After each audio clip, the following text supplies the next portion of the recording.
Hey everyone. Yeah, just so you know, I'm sure you already get that at this point.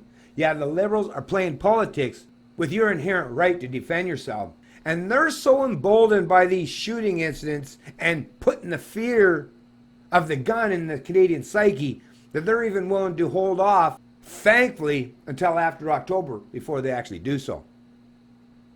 They believe, and I hope Canadians prove them wrong, but they believe that if the Canadian people give them another majority or allow them to form government after the October election, that that'll basically give them the mandate to go after legal gun owners in this country. And I hope Canadians aren't foolish or naive enough to allow that to happen. I love when these hacks in the media say, oh, the U.S. is the only place left in the world that doesn't have a proper, yeah, it's the only free place left. So yeah, as much as you promote that's a good thing, that most of the countries are filled with nothing but indoctrinated slaves and serfs to the ruling class, I'm very much appreciative of the fact that the United States still says no. They still have that rebellious spirit where they say, no, I demand liberty, I demand freedom over subjugation and a false sense of security. If you want to talk about exceptionalism in any way, that's exceptional. Having a philosophical underpinnings and a constitution that recognize and acknowledge the fact that it's the people that truly possess the power. But that power only exists if they actually have the ability to defend their rights and freedoms and that liberty that they cherish so much.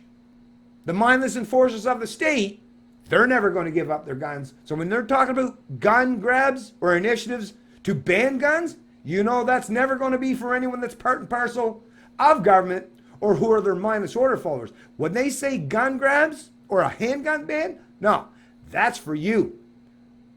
The average Canadian, the average law-abiding Canadian, I might add. Although if they change the rules, they could turn you into a criminal overnight. Don't ever allow that to happen. Headline out of CBC News, Politics. Liberals won't commit to handgun ban, but set firearms control on election agenda. Minister Bill Blair faces renewed calls from tougher measures in wake of Toronto shootings.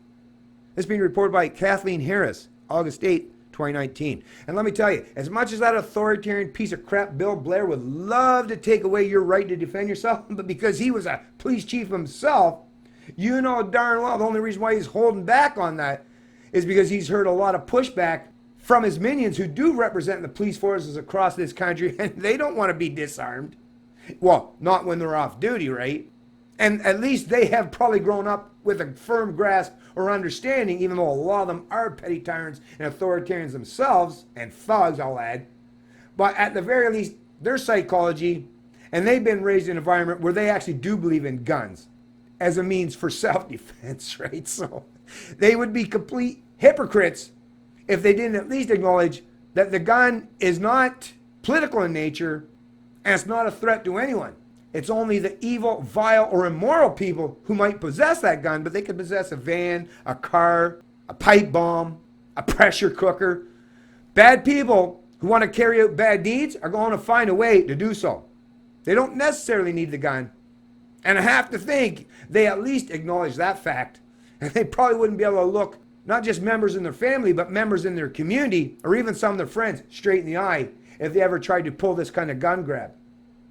Which is why, like I say, they're waiting for some supposed mandate before they even attempt to do so. Don't ever give that to them, Canada. The Liberal government's point man on gun control says more measures must be taken to choke the supply and demand for illegal firearms. But he won't commit to a handgun ban despite renewed pressure to impose one. Border Security and Organized Crime Reduction Minister Bill Blair said Thursday he had been asked to study a handgun ban, but suggested there are other very effective measures that can be taken to prevent the deadly weapons from getting in the hands of criminals.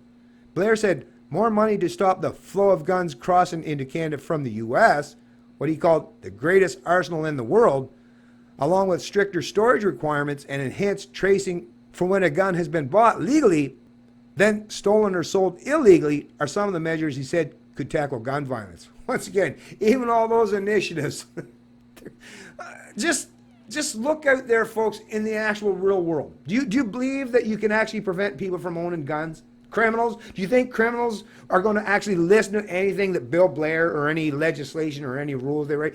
You can never eliminate people's potential for causing harm to others. That is such a utopian concept. That's the thing, these lefties. They talk about like people that care about freedom or libertarians and all they're utopians, really? No, I actually acknowledge the reality that surrounds me. It's you leftists, even you right-wingers, it's you authoritarian collectivists that are truly utopian. Because you actually believe, I actually firmly think that you believe the rhetoric you espouse. Although it doesn't mean that's the case, because as I also know, if you're playing politics, it also means you're basically a professional liar. So hey, Bill could be putting on that straight face and pretending that some of these initiatives would work because he wants to throw some red meat to his leftist, unthinking authoritarian base that wants to disarm the entire population of Canada under the pretense of some false sense of security. But once again, I don't even know if Bill Blair believes his own rhetoric. I mean, if he has an IQ even just in the high double digits, you gotta believe that there's no way he possibly can. Well, once again, folks, I've seen time and time again just how foolish, just how naive, and just how authoritarian ideologues truly are. And Bill Blair, make no mistake about it, he's a big firm believer in statism. So he's an ideologue to the core. There's no one simple solution. There's 1,000 things we must do, and we must do them all well. And that's our commitment, he said. Blair's remarks come after a spat of gun violence in Toronto during the civic holiday long weekend that saw 17 people shot during 14 separate incidents, sparking renewed calls for a national handgun ban from the city's mayor, John Tory. So anyways, folks, I'll place a link to this article in the description of the video below. But yeah, 14 separate incidents, 17 people injured due to what, gunshot wounds or whatever. Yeah, they were shot. So, and that's the thing. If you look at the media, and you live here today in Canada, you've seen the media landscape, you've seen how it's been unfolded, and most of the attention from the established media in this country has been focused on what happened down in El Paso, Texas, or in Dayton, Ohio. Not even really paying much attention. I mean, there's some articles, well, I mean, this article references, but way down on the page. It's not headline news. It's not something that everyone that's representative of the established media, like I say, they're not doubling down or piling up just like they're doing in regards to the shooting incidents in the United States. They're not doing that for these incidents in Canada. And look at 14 of them, not 2, 14. 14 is a whole lot more than 2. For those of you who don't understand arithmetic very well, yeah, that 14 is much higher than 2.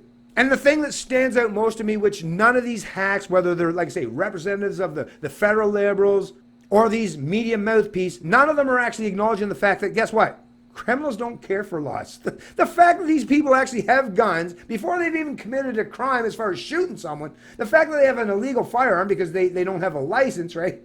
They've already broken, at the point before they've even held that gun up or pointed it towards anyone, they've already broken multiple laws in the country already. So do you really think they care about the fact that Bill Blair or Justin Trudeau or any one of their mindless authoritarian minions are going to create one more piece of legislation or one more rule or one more law? No, the only people that's going to get harmed by creating these new legislative acts or new rules, regulations, or restrictions on firearms or a ban are law-abiding Canadians who need those as a means to defend themselves against the criminals who aren't going to pay attention. So think about a scenario. You have a criminal and you have a law-abiding Canadian. Both of them have handguns.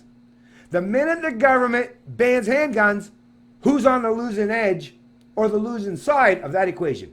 It's the law-abiding gun owner, because they're the ones like, okay, I better hand it in because I'm a law-abiding citizen. Whereas the criminal's like, hell no. So once again, all the federal Liberals or all these politicians or these media mouthpieces that are part and parcel of promoting gun legislation or gun control, all they're basically doing at the end of the day is virtue signaling, falsely I might add, their own pretense of benevolence, when in reality all they're actually doing is causing more harm or more potential harm to the law-abiding Canadians in this country who have an inherent God-given right to defend themselves against the criminals who, once again, like I say, aren't going to pay attention to any laws, rules, or regulations to restrict their ability to commit their criminal deeds. That's never happened in history, and it's not going to happen now. And anyone that's foolish or naive enough to go along with that, well, these are people that you don't want to have any say or any control over your ability to defend yourself. Because these are people that lack the capacity and the competence to think critically about this issue. It's Canadian Libertarian, and I love liberty.